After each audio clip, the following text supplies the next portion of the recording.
Mr. President, I am pleased to join with my colleague from the great state of Maryland and to commend him for his leadership on the Foreign Relations Committee and here on the floor today. His great work with the Helsinki Commission, his tireless bipartisan work with our committee chair and with many others. You've just heard detail in terms of the legislation that he's put forward, the effort, the time, and the engagement he's put into standing up. And I think it's important for all of our colleagues and the American people to hear us working together to push back on Russian aggression and on Vladimir Putin's regime for its interference in our most recent election and its long and sad record of just appalling human rights violations. Mr. President, in 1950, the CIA delivered a report to then President Harry Truman that outlined two key goals of the Soviet government. The first goal was, and I quote, destruction of the unity among the Western countries, thereby isolating the United States. The second goal was alienating the Western people from their governments so that the efforts of the Western countries to strengthen themselves will be undermined, close quote. Nearly 70 years today, nearly 70 years later, the regime of Vladimir Putin in Russia remains fundamentally committed to these same two goals. But today his government has a whole new arsenal of cyber tools and information tools which it uses to interfere in democratic elections here in the United States and across Europe among the nations that are our vital allies, to launch propaganda misinformation campaigns that spread falsehoods and create a climate of doubt and uncertainty among citizens and democracies around the world. Last week on this floor, I rose to speak with my friend and colleague, Senator Marco Rubio, to highlight the threat that we know Russia poses to the American-led rules-based international order that has been sustained by both Republican and Democratic presidents and leaders in this body since the Second World War. And just yesterday, several of us participated in a hearing of the State and Foreign Operations Appropriations Subcommittee, chaired by Senator Lindsey Graham of South Carolina. We heard directly from representatives of the governments of Ukraine, Poland, Georgia, Latvia, Lithuania, and Estonia. All these nations know better than any others just how serious the Russian government is today about fulfilling the goals the CIA quoted, outlined in that report from 1950. Russian troops today mass on the borders of many of these countries.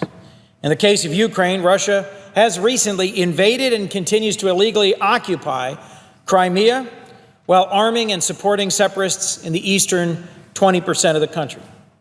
Russia previously invaded Georgia in 2008 and continues to occupy about a fifth of its territory, backing rebels in the regions of South Ossetia and Abkhazia.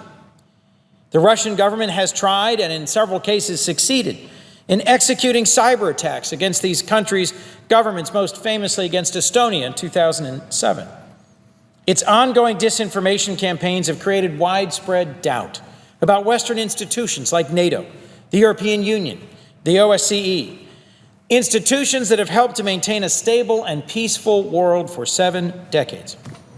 These ambassadors and the foreign minister who testified yesterday before our Appropriations Subcommittee made clear their countries depend on the United States, not just for leadership, not just for military strength, but for leadership and our commitment to effective foreign assistance.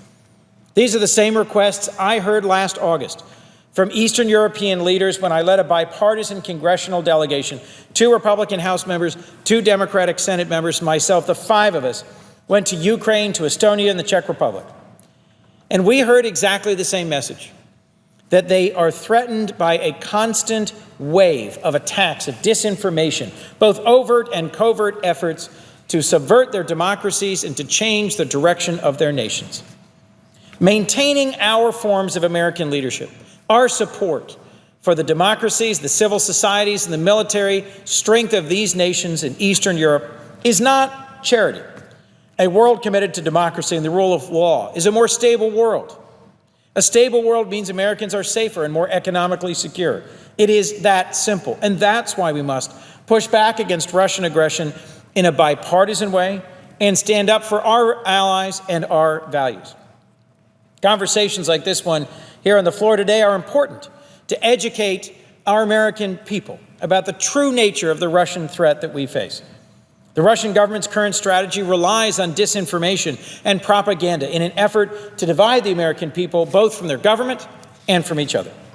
And our discussion this afternoon makes clear that both Republicans and Democrats here in Congress haven't lost our will to highlight, to condemn, and to fight Russian actions.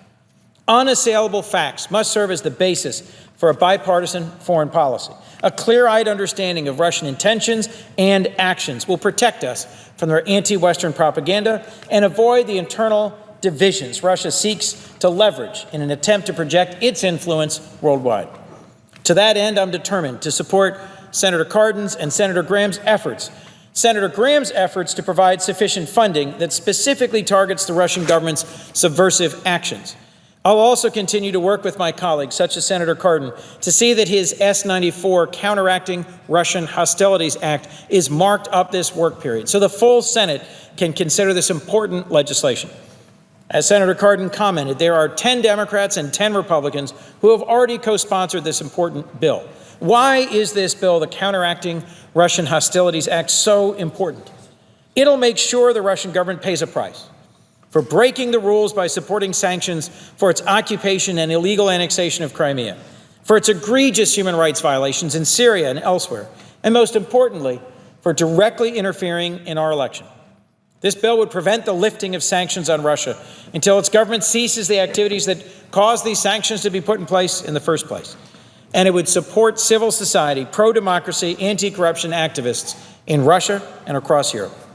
Mr. President, today, Vladimir Putin has a whole array of powerful modern tools that he intends to use to undermine democracy and promote his brand of authoritarianism. But as that 1950 memo to President Harry Truman made clear, Russia's goals haven't changed. Russia's goals are to oppose us, our vision, our values, and our democracy. We must make it clear that America's vision of a freer, safer, and more democratic world haven't changed either. I want to thank Senator Cardin for organizing this discussion, and thank Senator Menendez for everything he's done to support these important efforts, and thank Senator Graham for hosting yesterday's important hearing. I look forward to working with all of my colleagues to continue this important fight. Thank you, Mr. President. With that, I yield the floor.